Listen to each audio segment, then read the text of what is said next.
Just so you guys know, there's literally always a party going on in my head with Jesus. Like every single day. I'm always in a good mood. Like if you'll notice, I'm generally always in a good mood. And I'm in a good mood tonight. I'm in a really good mood tonight. And I have hopefully a life-changing message. So will you play that clip, Josh, please? I have hope. I have hope. And it's not in life and death. I have hope. I have hope in my story causing life. I have hope in my story causing life. And that's what I'm hanging on to. I wanted to get vulnerable with you guys today. I want to let you guys know where I'm at. My story has just started. They're going to do things to my body that I'm super intimidated. Like I got radiation coming up, where it's not external radiation, it is straight internal radiation. It is the last resort for a lot of people, but it's the only resort for me. I hope it does what it's supposed to do, but at the same time, it's about encountering these people. My radiation oncologist, that's the guy who does the radiation inside my body, he's got a daughter just like mine. Same age, everything. We get to connect over something. I would never meet this guy in my entire life unless this happened. So now I get to be a voice in his life. I get to connect over just talking about our daughters. Is this crazy or what, man? It's hope. It's hope. It's a kingdom of God coming to earth. It's hope. Look at Jesus. Look at the person of Jesus, and that is what hope looks like. Look at these guys that ran ahead of us and what hope looks like. Looks like. It didn't look like sunshine and lollipops. It didn't turn out to be this, I want this result, God. Give me this result, God. This resulted, unfortunately, in a lot of them getting killed. But they knew who they were. They knew who Jesus was. And they knew they had a role and responsibility. And they let it rip with everything inside of them. Their circumstance did not take away from the direction that they were going. It is you and me, Jesus. This is the direction. Let's rip. Let's go. How many people can we affect through our story? When your story when it begins to overwhelm you, when your story begins to overwhelm you, that's when you need to stop. You need to get back into the face of Jesus. Jesus, who are you? Jesus, what did you give me? Okay, let's do that. Let's do that. I have the privilege, actually, of like my story is narrowed, right? It's really narrow now. I'm going, okay, this is what I got. I know where I can have influence now. And I pray that you would find that narrow road as well. That's where I have influence. It's not about me whining and crying about circumstance. This is about me finding that narrow road where I can start to influence people with my story. Knowing who I am in Jesus. Knowing Jesus fully. I decided that I wanted to speak about Peter tonight. And I started doing this study because I just wanted to find out what he did. He became the embodiment of hope that we're looking for. This man went through a lot of things. He was with Jesus from the very beginning. His right-hand man thought he knew everything. Like everything, you know?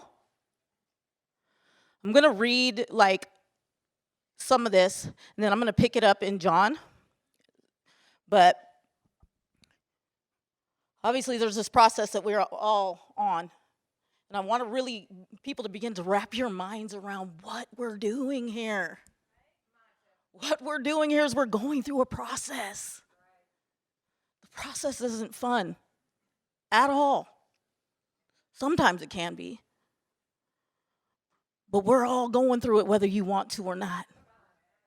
Whether you want to or not. And you look at this man, Jordan, to the end. To the very end. embodied this hope that we're looking for, that we're supposed to take on for ourselves. Our lives should be a reflection of who Jesus says that we are. And I know it's hard. Is it safe to say that we're hurting? Some of you guys out here hurting? Because I know some people out here who are hurting. And we need to be talking about that. We need to stop being so afraid to show the emotion behind being hurt. Like, that was Jordy. And I know for me, that man changed everything for me. And I'm talking about everything. Came and got me.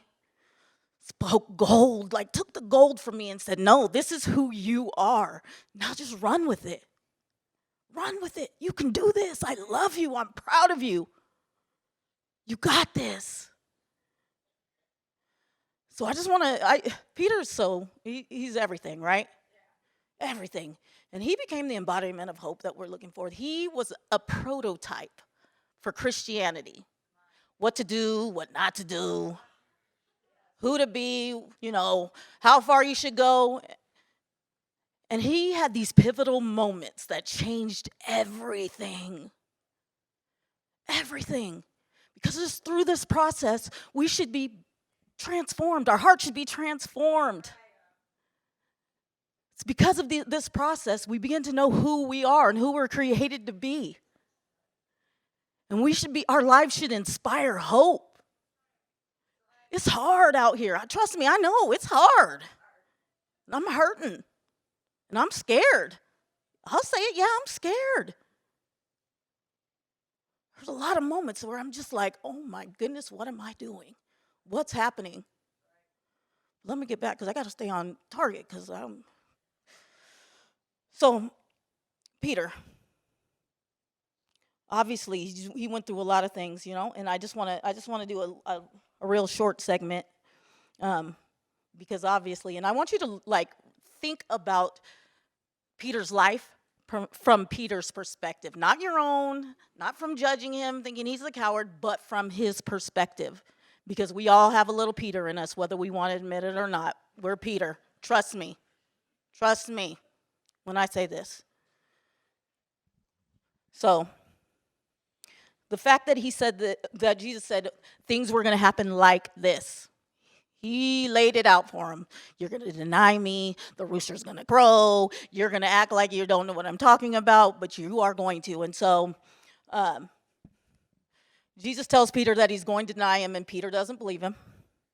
The rooster crows, and when that rooster crowed, he was like, no, not the rooster. Oh my gosh, he is who he said. This could be the beginning of him actually being who he says he is. And this is like the beginning process where he's like, oh my goodness, I screwed up. And he's watching this man. He's watching Jesus, his right-hand man, be brutalized, beaten, a crown of thorns pressed on his head, spit on, lied about, kicked, mocked. And you're watching this. And that's your dude. That's your man. And he told you these things were going to happen. But the dumb thing about Jesus is that he already knows. He knew that Peter had to go through this process in order to become who he was created to be, in order to embody the hope that we need to this day. Every single piece of it. And it's like we hate the process, right? The process, it ain't cool. Peter's got to be by now this whole thing, I did that, that's my guy. He said I was going to deny him, I denied him. The crowd's going crazy, there's a whole crowd, and I'm trying to talk, there's a whole crowd of people talking about crucify him, and we act like we're going to judge him. Like we're not going to do the same thing. Like we're not afraid to. No, there's no judgment here, because I'm a Peter. But I'm going to learn just like he does. He's forced to try and carry the cross with a guy named Simon. And Peter's watching, knowing that probably should have been him. Knowing that should have been him holding that cross up walking beside his dude.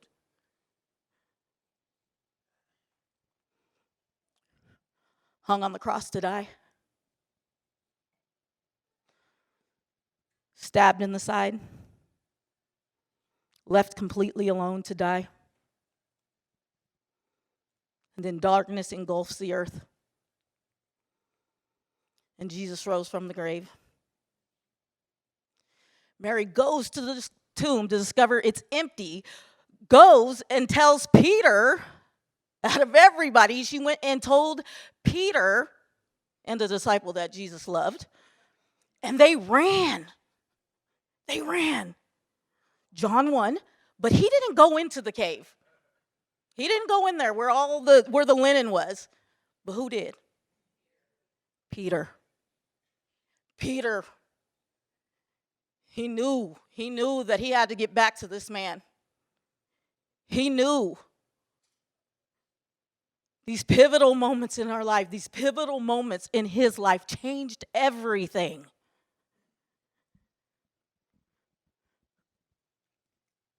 Two angels appeared to Mary, gave her the inside info, and told her that go and tell the disciples, including Peter.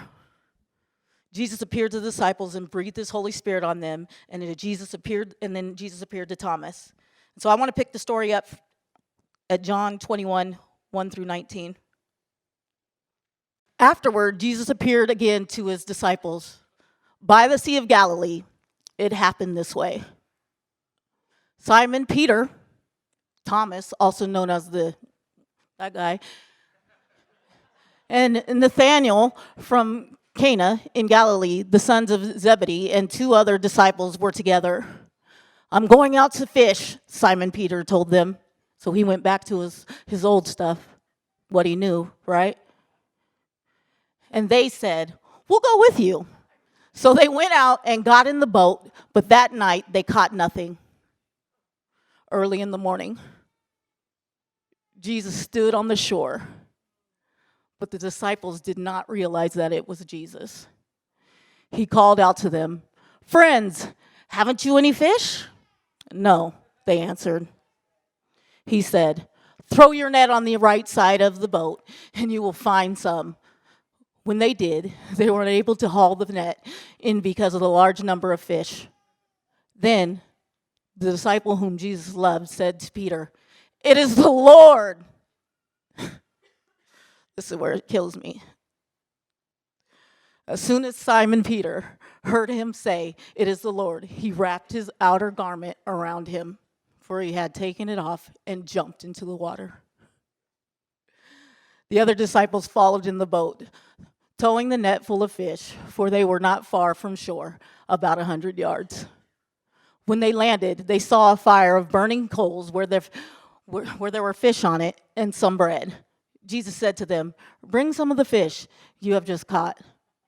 So Simon Peter climbed back into the boat and dragged the net ashore. It was full of large fish, 153, but even with so many, the net was not torn.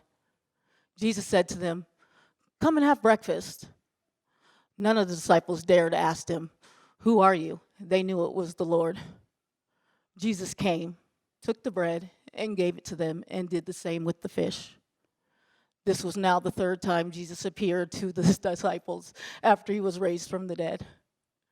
When they had finished eating, Jesus said to Simon Peter, Simon, son of John, do you love me more than these?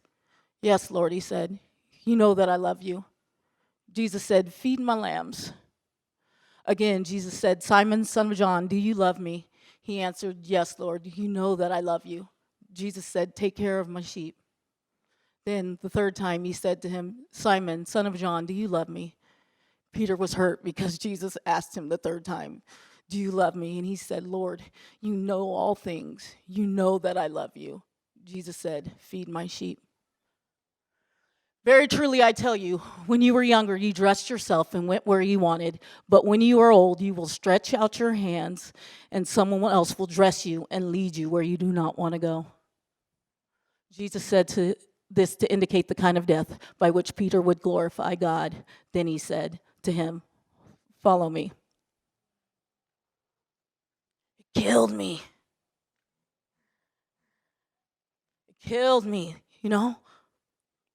We all have these meeting Jesus on the beach encounters.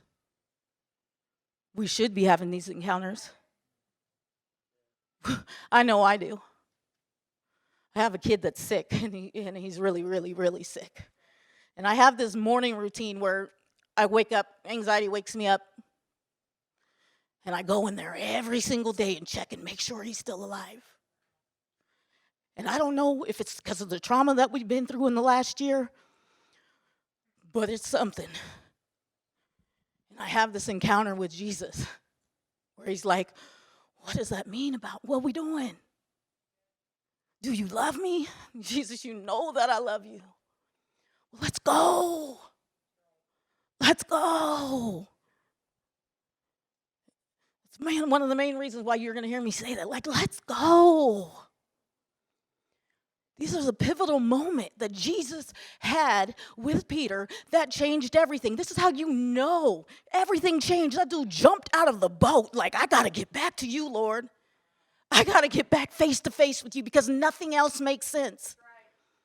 I got to tell you that I love you. I got to tell you that I'm sorry. I got to tell you that I was wrong. I was wrong. And I love you and I'm sorry. And Jesus meets him there and says, are we good, Peter? Are we good? Because I love you. And I know who you are and I know who you're created to be. So go feed my sheep. Be about your business. Let's go. We have to have these encounters with Jesus. We have to have these beach encounters where everything changes. Everything. We look at Jordy's life, and he laid it out to the very last second. The very last second. And I remember everybody had left, and it was like me and Steph and Tom and Terry and Kale and I think Katie. And I had this moment with his dad, and I was just back there, and I'm sitting with Jordy. I'm sitting with his dad, and his dad's like taking care of him and like just doing these things that it was like I've never seen a dad do. And I remembered we were in this room right here, and Jordy was standing on top of that right there. And we're worshiping. This is like when I was in my second year or something. And he tells us, you are created for this. If you choose this, you can change the world. You are meant to change the world. And you know what I did? I believed him. I believed him. Like nobody had ever told me that before. Nobody ever had believed in me like that before. Ever. And that changed me. It changed my life. And our beach encounters, they're not going to look the same. They're not going to look like guilt and shame that Peter felt. They're not going to necessarily look like that. Mine's going to look different than Louie's and Nicole's, and Steve's is going to look different than that. But we go in this direction. And if you know me, you know I'll strap a whole entire man on my back. We're not going back that way. We're not going back to jail. We're not doing none of that. We're going this direction. Not if I have anything to do with it. We're not. Not today. No, sir. Because I'm having these encounters with the Lord. And he's changing everything. And I got to be face to face with him because nothing else makes sense. Outside of him, nothing else makes sense. I'm nothing. I know that I'm nothing without him. Everything that I have, everything that I am, and it's not a whole bunch, is because of him. It's because of him. He gave me this life. I didn't deserve it. Trust me. Trust me when I say this. I didn't deserve it at all. But he gave it to me anyway. And I don't want to waste it. I'm tired of wasting it. I'm tired of wasting it. We're running around, and everybody's so angry nowadays. So mad. What are we mad about? We got a good life. We got a second chance. I didn't deserve a second chance. I didn't deserve a third chance, but I have a good life. We're running around angry at each other, treating each other terribly, treating the world terribly. We don't got time for that. We need to learn to love each other better. We got one life, one shot at this. An eternal effect. Like, I didn't understand it. I don't understand it still. Like, I don't know why AV died. I don't know why Jordy died. I really don't. I just know that we're supposed to have this eternal viewpoint, that whatever we have here on earth is going to continue when we get to heaven. And I just hold on to that. Did you hear him when he said, it's like, I'm holding on to that. I just felt like we needed to be reminded tonight who we are. And that we have so much hope. I know we're hurting. I do. I promise I do. And the process that we're in, it's not fun. It's really not. But there's so much hope in this room. There's so much hope in this room. Let's begin to embody it. Become it. Let's let go of our anger, like our malice towards each other. It's okay to be in a good mood. I promise you it is. Like, I walk around like all day, it's like, hey. Like, I don't want to be angry anymore. I want my influence. I want people that when they come to me, don't get it twisted, because I'll get ratchet real quick. And everybody already knows, like, but I'll bring that back. I'll bring it back around, you know. I do. I will. There's moments where it's absolutely necessary. Shoot. Y'all know. You guys over here know for sure. And I'm not going to deny that. I love you guys. I really do. And that's only because I'm trying to save you. It's only because I know the truth, and let's go. We're going the wrong way. Let's go.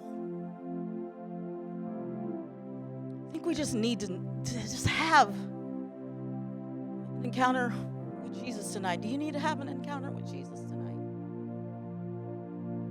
Because he can meet you on the beach. He can meet you in your chair. He can meet you anywhere. But don't miss an opportunity. This could be the moment that changes your life if you decide that. This will be the moment where you just get back face to face with Jesus. Get back face to face with Jesus, because he's the only thing that's going to matter in the long run. Tell him, I'm sorry. I need you. Jump out of the boat. I need you, Lord. I'm not going to pretend that I don't anymore. I'm jumping out the boat. I'm coming for you because I need to be face to face with you, and I'm sorry. I'm sorry. I was wrong. I'll never leave you again. Can you forgive me? Can you forgive me? 'Cause I'm right here. And it's not over. It's not over. We're in the game still.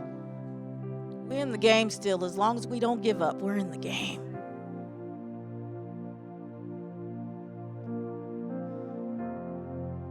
So Jesus, thank you. You're so good and you're so real. We thank you even for the process. It's hard. It's hard. Help me to wrap my mind around it. Because I want to be who you say that I am. I want to embody the hope that you say I should embody. I want to look like you, Lord. I want to talk like you and walk like you. And I just pushed my fear away, jumping off the boat, and I'm coming after you. I'm coming after you, Lord. So I just want to invite our pastors to come up. Any pastors at all.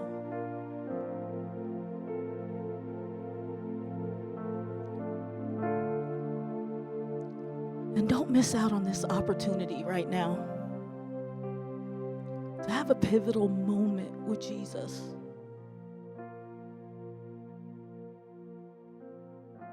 Because he changes everything. Thanks for watching the Father's House Orville YouTube channel, but don't stop there. We'd love you to subscribe to our channel so that you never miss a live service or a video. Help us spread the message of Jesus by sharing this video with your friends. You can also support the Father's House financially by clicking the Give button. Thanks again for watching today, and we hope to see you again soon.